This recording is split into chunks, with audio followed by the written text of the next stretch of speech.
João capítulo 4, 43 a 54.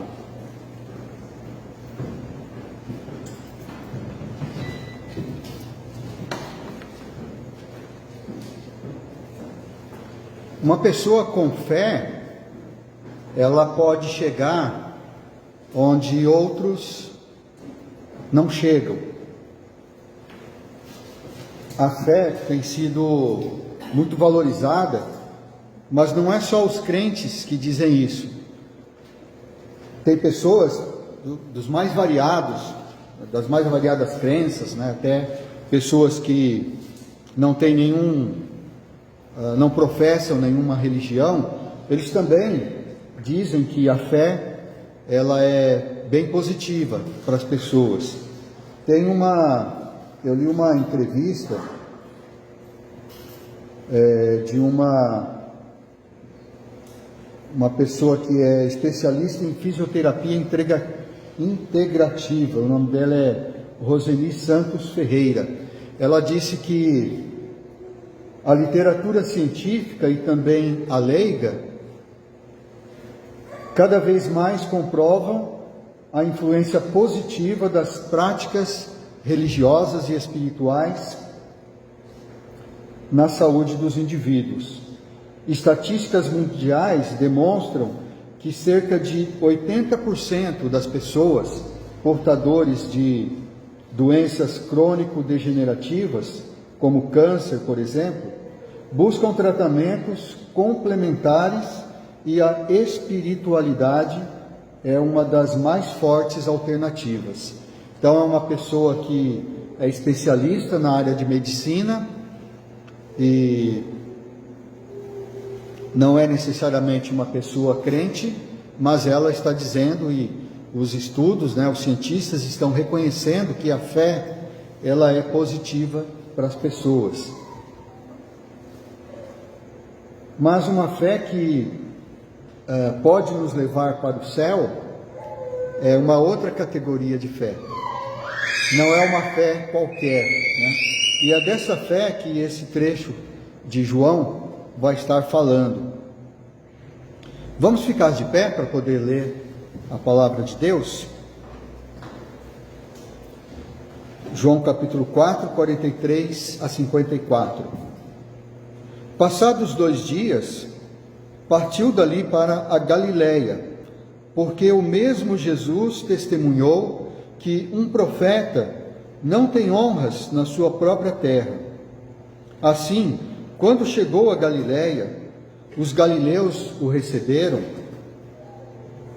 porque viram todas as coisas que ele fizera em Jerusalém por ocasião da festa, a qual eles também tinham comparecido. Dirigiu-se de novo a Caná da Galileia, onde da água fizera vinho.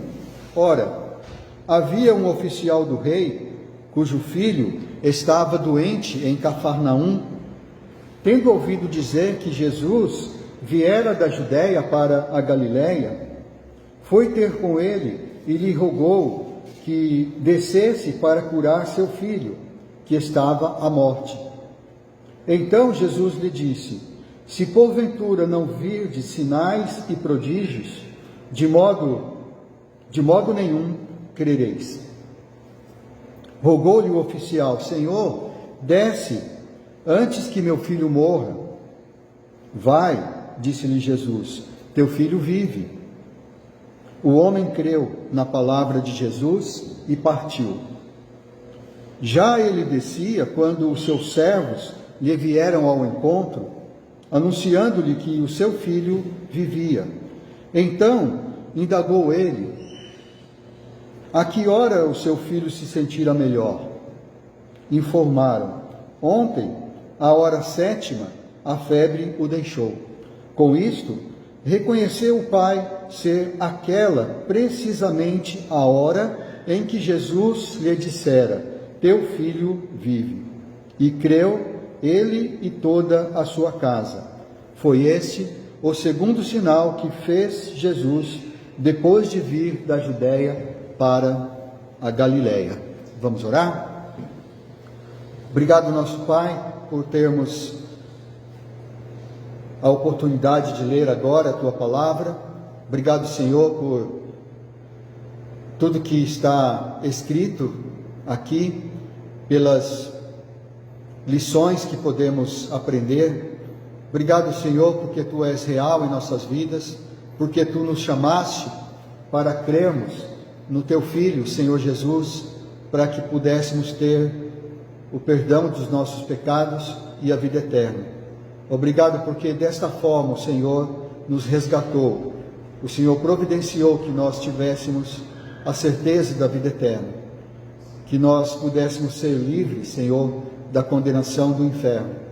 Obrigado, Deus, então, porque hoje nós estamos aqui comemorando esta salvação que nós temos em Ti, louvando o Senhor, porque achamos importante nós estamos constantemente louvando o Senhor, agradecendo por Tuas bênçãos, por Tua salvação. Continuamos, Senhor, pedindo por aqueles que estão doentes, aqueles que não podem estar aqui conosco agora, Tu possas estar com eles, consolando também e trabalhando em suas vidas, em seus corações, em seus corpos, para que também possam sentir-se melhor e estar na próxima vez aqui na nossa presença. Te agradecemos, pedimos a Tua bênção nesta meditação, em nome do Senhor Jesus. Amém. Amém. Podeis assentar. Abraçando a fé. Como é que você um dia chegou a abraçar a fé? Você já tem esta fé salvadora, a fé que te dá a certeza de que você está livre da condenação do inferno, que você vai morar no céu com Jesus? Ele que disse que na casa do Pai há muitas moradas e que Ele vai voltar um dia. Ele foi preparar lugar e um dia Ele vai voltar para nos levar. Você tem esta fé? E como foi? Quais foram as circunstâncias que o levaram a abraçar esta fé? Aqui nesse texto que nós lemos, nós podemos dizer, pelo que nós lemos aqui, que podem ser várias circunstâncias que podem nos levar a abraçar a fé. A primeira delas, nós encontramos esta ideia nos versículos 43 a 45 e também no versículo 48, que é a experiência de sinais e prodígios. Quando nós experimentamos sinais e prodígios, milagres, isso pode nos levar a abraçar a fé. Aqui nesses versículos diz que Jesus, passados 2 dias, aqueles 2 dias que Ele ficou em Samaria, quando aquelas pessoas da cidade creram nele, pelo testemunho da mulher, que disse que Jesus tinha dito tudo o que ela tinha feito. Então, vocês se lembram, Ele passou 2 dias com eles lá, porque eles pediram isto. Então, passados esses 2 dias, Ele partiu para a Galileia, continuou a sua viagem, e chegou na Galileia, que era o seu destino.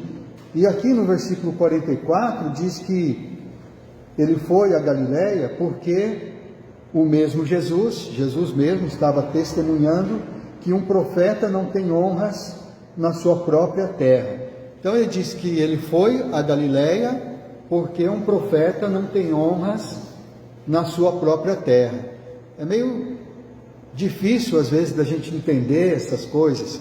Por que Jesus foi na Galileia, que é a sua terra, ou seja, é onde ele viveu, desde criança até se tornar adulto, lá em Nazaré, na Galileia? Por que ele estava indo para lá, se ele mesmo estava dizendo que um profeta não tem honras na sua própria terra?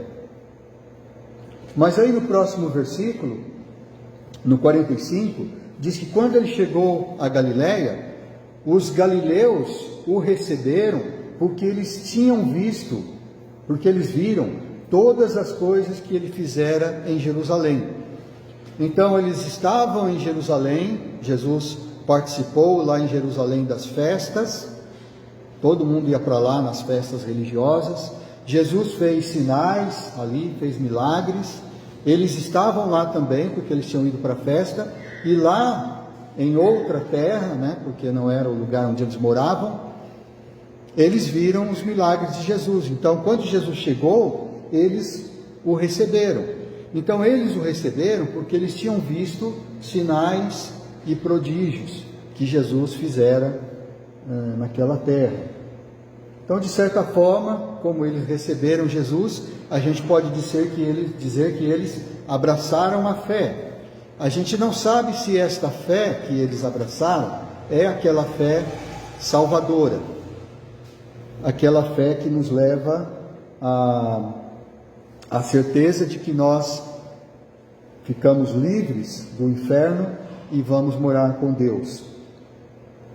Mas continuando, pulando para o versículo 48, quando aquele homem, aquele oficial do rei, vai procurar Jesus, porque o filho dele estava à morte, estava quase morrendo, e ele soube que Jesus estava chegando a Galiléia, ele foi de Cafarnaum até Caná da Galiléia, era mais ou menos uns 40 quilômetros a distância, e eles costumavam viajar a pé. Como ele era um oficial do rei, talvez ele tinha um jegue, né, um burrinho ali, um jumento, né, para ele poder andar, mas mesmo assim a viagem era cansativa, 40 quilômetros. Ele foi até lá, e quando ele pediu para Jesus ir com ele para curar o seu filho, porque seu filho estava à morte, estava quase morrendo, Jesus disse para ele: se porventura não virdes sinais e prodígios,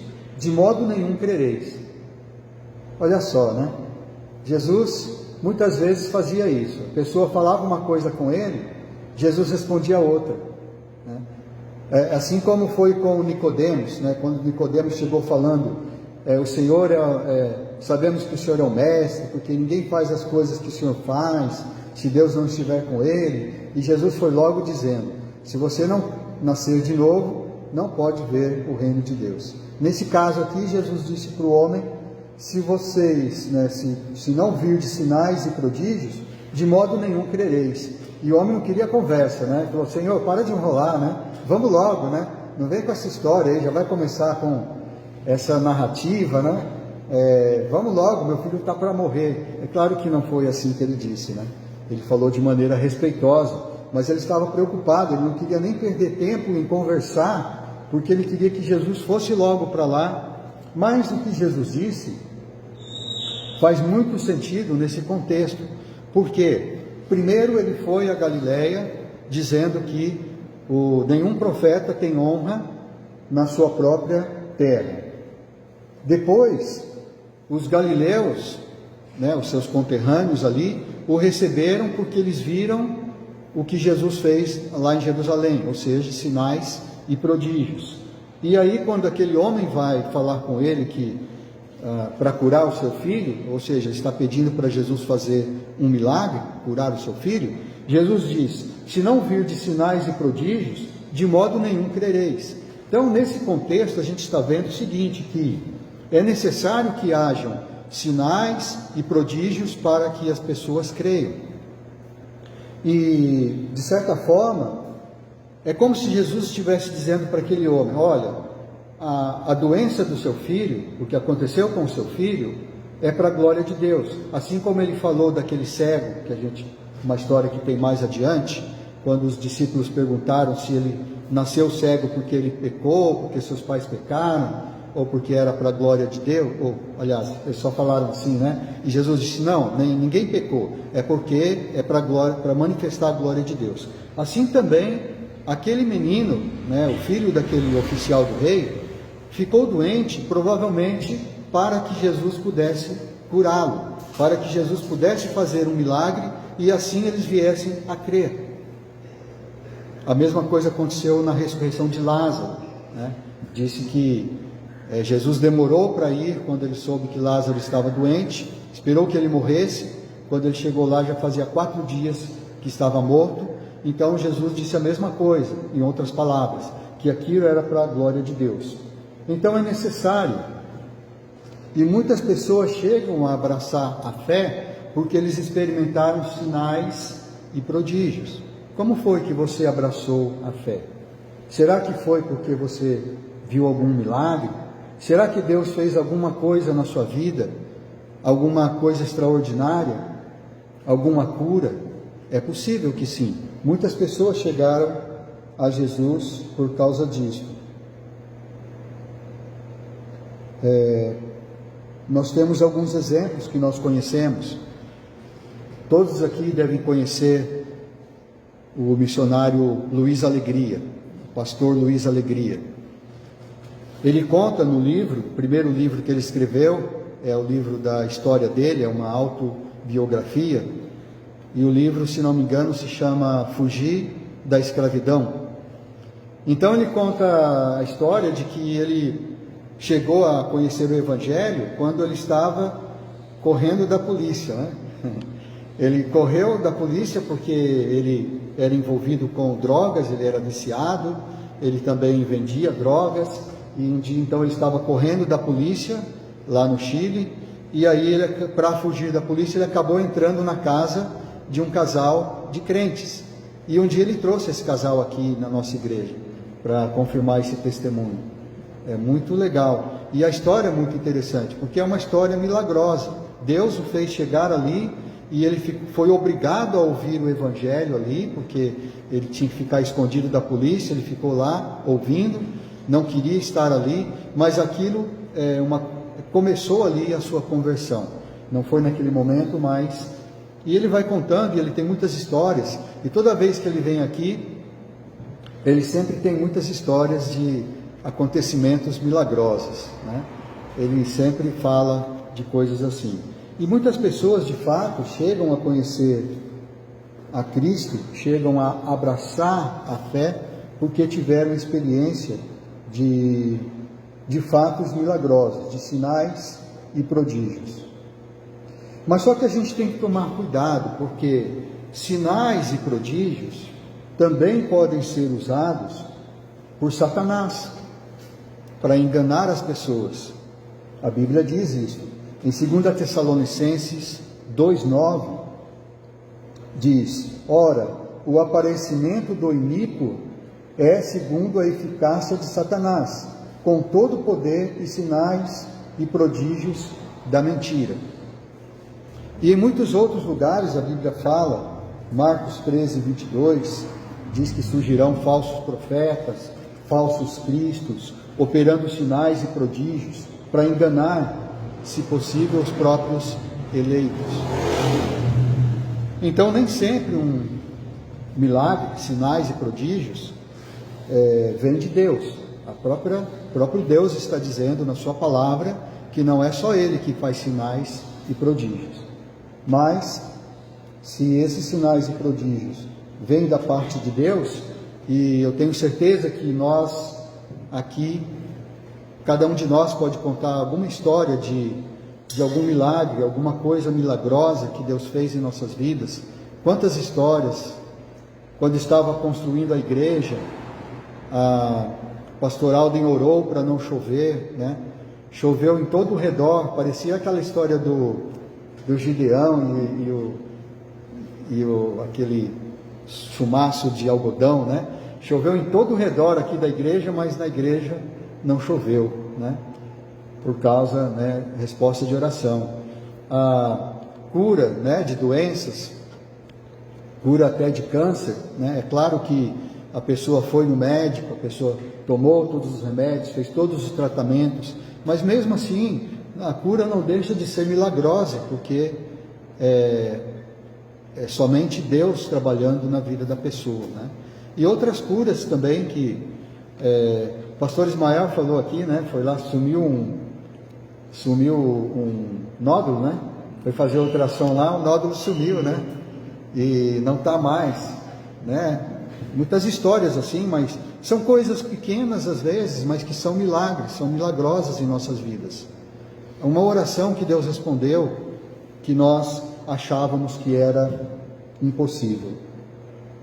Pode ser que você tenha chegado a abraçar a fé porque você experimentou sinais e prodígios, como no caso do pastor Luiz Alegria, como no caso de outras pessoas que nós conhecemos. E deixa eu ver se tem mais alguém aqui que eu esqueci de falar.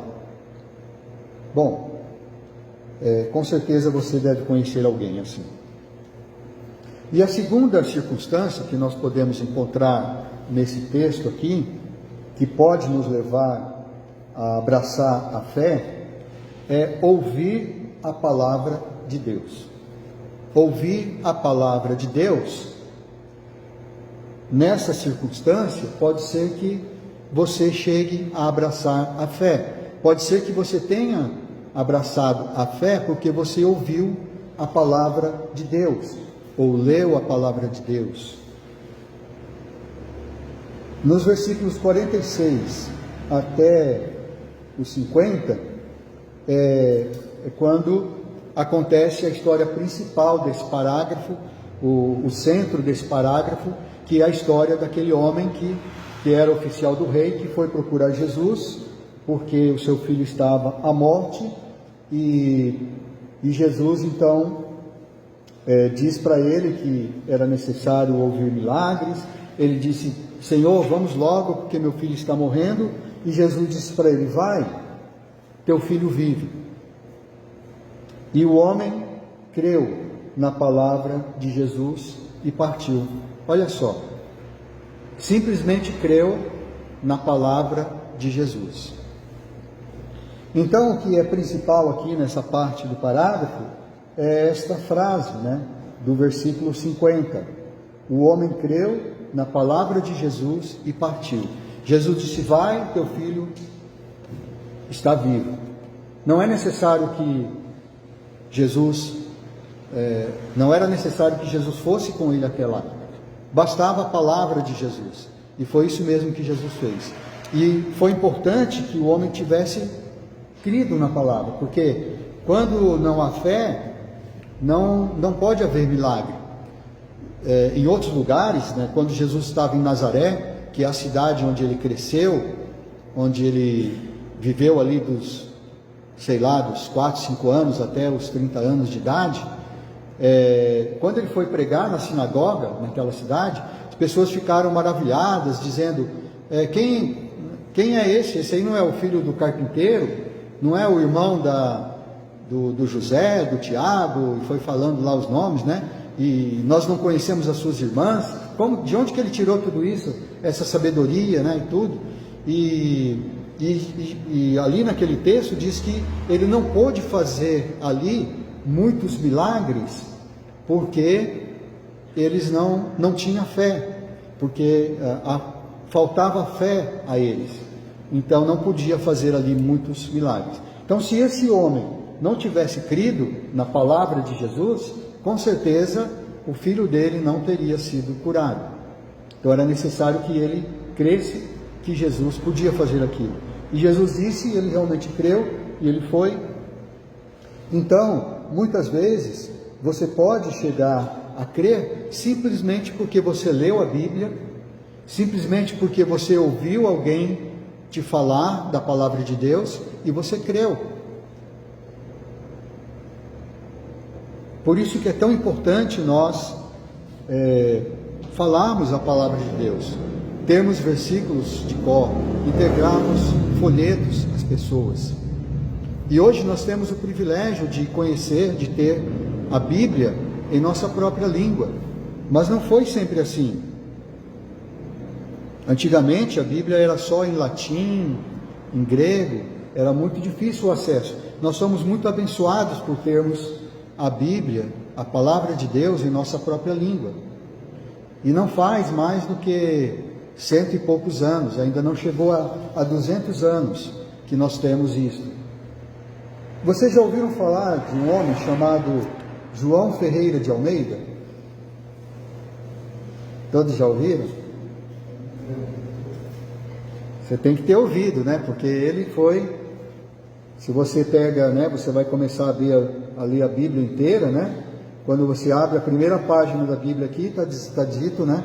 Traduzido em português por João Ferreira de Almeida. Você sabe quem foi ele? Eu vou contar um pouquinho da história dele aqui, que a gente encontra lá no site da Sociedade Bíblica do Brasil. Diz que o João Ferreira de Almeida nasceu por volta de 1628, então foi no século 17, 1628. Lembra que a reforma protestante foi 1517, então ele nasceu 100 anos, mais ou menos, um pouco mais de 100 anos depois da época de Lutero. Ele nasceu na cidade de Torre de Tavares, em Portugal, e ele morreu em 1691, na cidade de Batávia. Essa cidade de Batávia hoje se chama Jakarta, na ilha de Java, lá na Indonésia. Então, ao sul da Índia, naquelas ilhas, ali onde tem muito terremoto, vulcão, ali na Indonésia, foi lá que ele morreu, porque ele passou a morar lá, passou a exercer um ministério ali, e foi ali que ele passou a maior parte da sua vida. Ele começou a traduzir a Bíblia quando ele morava na Malásia, que é ali também naquela região, em 1644. Sabe quantos anos ele tinha? Só fazer a conta. Nasceu em 1628, ele começou a traduzir a Bíblia em 1644. Então ele tinha 16 anos de idade. Nessa idade é que ele começou a traduzir a Bíblia. Ele traduziu o Novo Testamento primeiro, e a partir de 1663, quando ele já tinha 35 anos de idade, foi que ele começou a traduzir o Antigo Testamento, né? E ele não chegou a terminar, porque ele morreu antes, né? Ele trabalhou quase 50 anos traduzindo a Bíblia e fazendo outras coisas. Ele também foi pastor, ele foi missionário, ele veio da Igreja Católica, mas ele depois se converteu ao protestantismo, né? E ele então, quando ele morreu, ele tinha chegado em 1691, no mês de outubro, que foi quando ele faleceu. Ele tinha chegado em Ezequiel 48,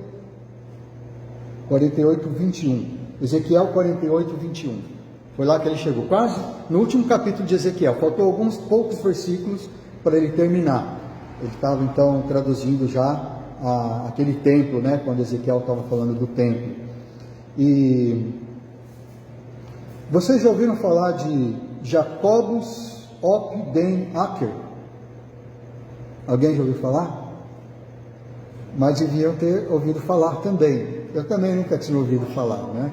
Mas esse Jacobus op den Akker, né, ele é holandês, ele que terminou esse trabalho, né? Então ele começou, faltava só aqueles poucos versículos de Ezequiel, depois Daniel e os profetas menores, né? Aí já terminava a tradução. Então esse pequeno trecho foi esse homem, né? A gente também deve muito a ele, porque imagina, se ficasse incompleto, nunca ia ser publicado, né? Mas aí esse homem, em poucos anos, cerca de 7 anos, ele terminou de traduzir, e foi então que foi possível a impressão. A primeira impressão completa, ela só aconteceu em 1819, então foi quase 200 anos depois da morte de João Ferreira de Almeida. Então imagina, ele teve todo esse trabalho, 50 anos, ou seja, a vida inteira dele. Ele morreu aos 63 anos de idade, né? Alguns de nós aqui tem mais do que isso já, né? Alguns estão chegando perto, mas ele morreu com essa idade, 63 anos. Desde os 16 anos até então 63, ele morreu ainda trabalhando nisso, né? Traduzindo a Bíblia. Mas ele nunca viu a Bíblia completa, impressa, como nós temos aqui hoje. Ele não viu esse fruto do seu trabalho. Ele nem pode ficar orgulhoso desse trabalho. Só se lá no céu ele está podendo ter essa informação, né? Aí sim. A gente não sabe se no céu a gente pode saber informações aqui da terra.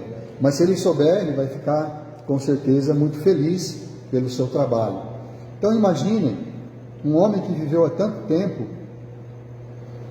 e aqui no Brasil, uma edição em 1898, então, portanto, ali 2 anos antes da virada do século, né, do século XX,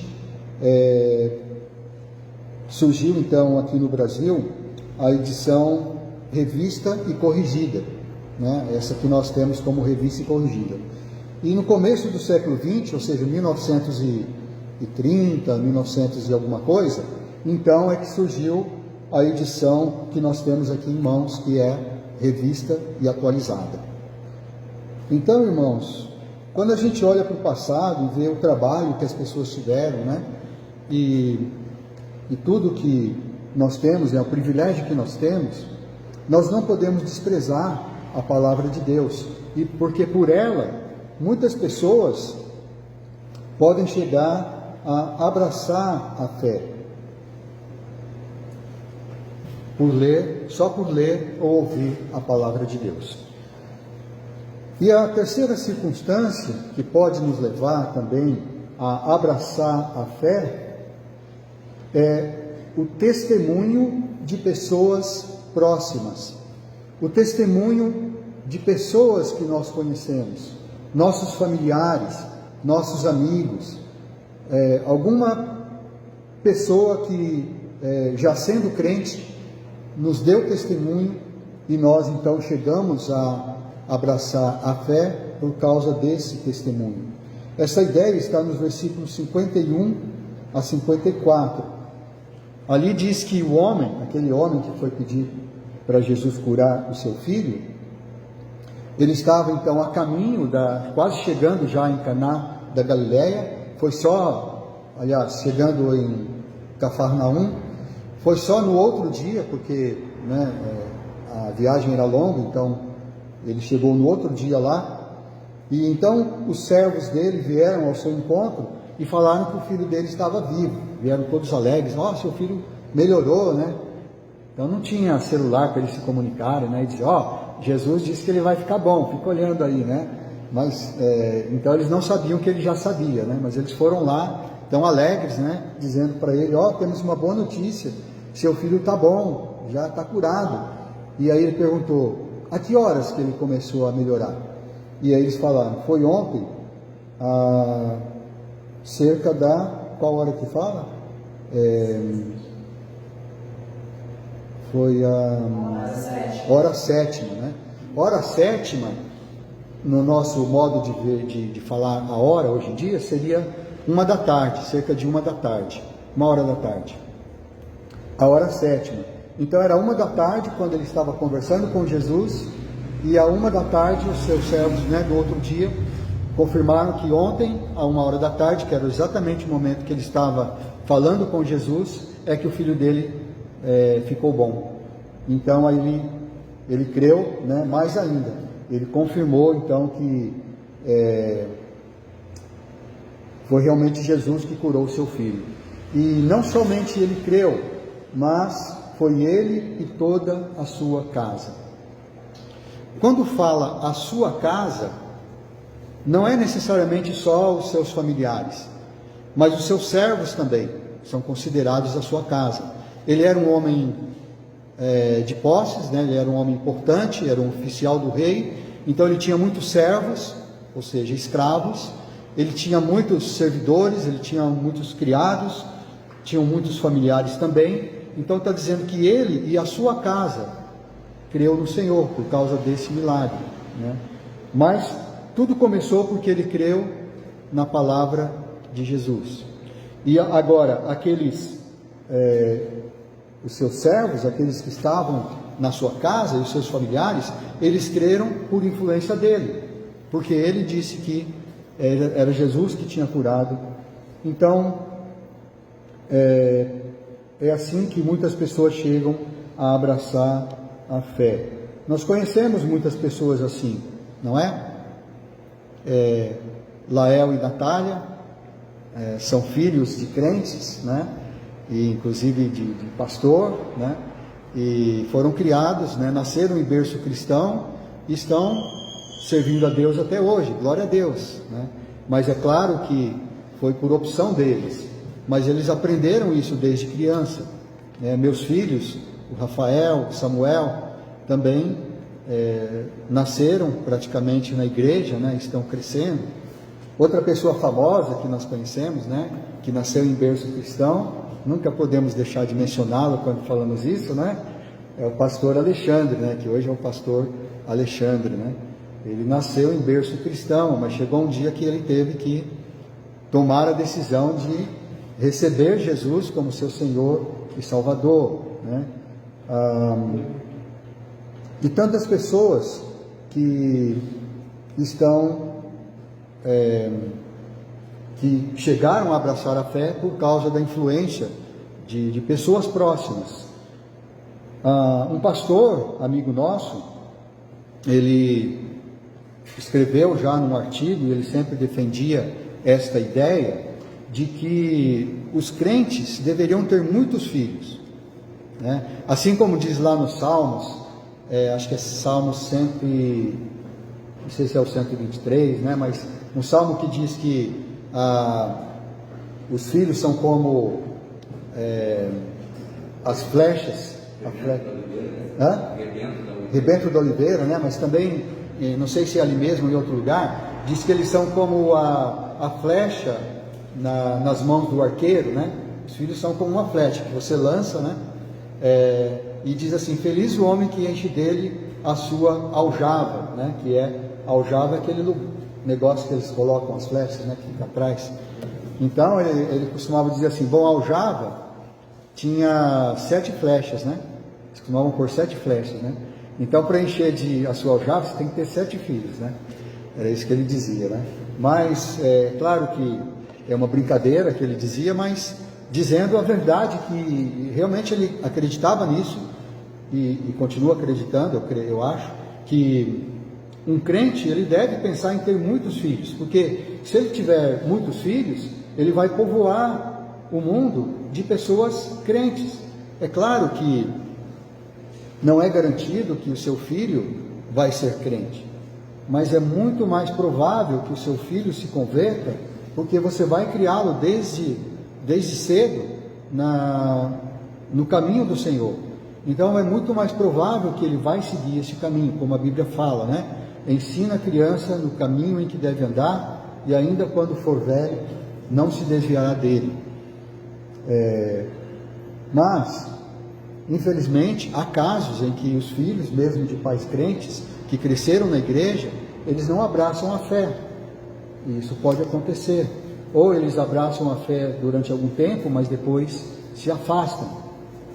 Mas o fato é que realmente aqueles que são crentes, aqueles que servem a Deus, eles podem e devem influenciar pessoas ao seu redor. Em 1 Pedro capítulo 3, versículos 1 e 2, Pedro fala: mulheres, sede vós igualmente submissas ao vosso próprio marido, para que, se ele ainda não obedece à palavra, seja ganho, sem palavra alguma, por meio do procedimento de sua esposa, ao observar o vosso comportamento cheio de temor. Então a esposa, ela pode ser um instrumento para converter o seu marido, só com o seu procedimento, sem palavra alguma, sem pregar para ele. Ela pode. A influência dela é muito poderosa. E é claro, também o marido pode fazer o mesmo com a mulher. Mas também existe um alerta. Paulo que dá esse alerta. Ele diz em 1 Coríntios, capítulo 7, versículo 16. Como sabes, ó mulher, se salvarás teu marido? Ou como sabes, ó marido, se salvarás tua mulher? Então não há nenhuma garantia. Mas é muito bom que você tenha influência, que você exerça influência. Inclusive ele diz, um pouco antes, ali mesmo em 1 Coríntios 7, nos versículos 14, no versículo 14, ele diz: porque o marido incrédulo é santificado no convívio da esposa, e a esposa incrédula é santificada no convívio do marido crente. Doutra sorte, vossos filhos seriam impuros, porém agora são santos. Então não quer dizer que o marido incrédulo, que é santificado no convívio da esposa, que ele se converta, que ele seja salvo. Mas ele vai ter um benefício, ele vai ser santificado. Os filhos também vão ser santificados, mas não quer dizer que eles serão salvos, só se realmente eles individualmente abraçarem a fé salvadora, aquela fé que nos leva à certeza de que Deus nos livrou da morte eterna no inferno, perdoou os nossos pecados e de que nós vamos morar no céu com Jesus. Você já tem esta fé salvadora? Você tem certeza de que vai para o céu? E de que você está livre da condenação do inferno? É somente se você realmente abraçou essa fé e como Jesus diz, aquele que perseverar até o fim, esse será salvo. Não que você será salvo por causa da sua perseverança, porque a salvação, ela vem totalmente de Deus. Pela graça sois salvos, mediante a fé, e isto não vem de vós, é dom de Deus, não de obras para que ninguém se glorie. Então não é pela sua perseverança que você vai ser salvo. É o contrário, você vai ser salvo, e porque você é salvo, você vai perseverar, porque é Deus que vai te dar esse poder. Então, se você está perseverando, se você abraçou a fé em Cristo, e se você está perseverando na fé, então é um bom indício de que você realmente é salvo, de que realmente você está livre da condenação do inferno, e que você vai viver a eternidade no céu com Cristo.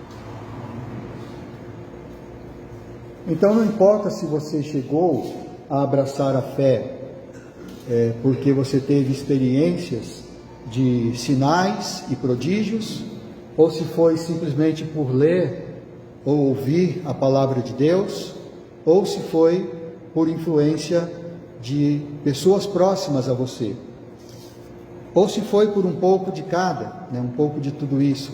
O importante é que você também abrace essa fé, creia em Jesus e seja salvo. Amém? Amém. Obrigado, irmãos.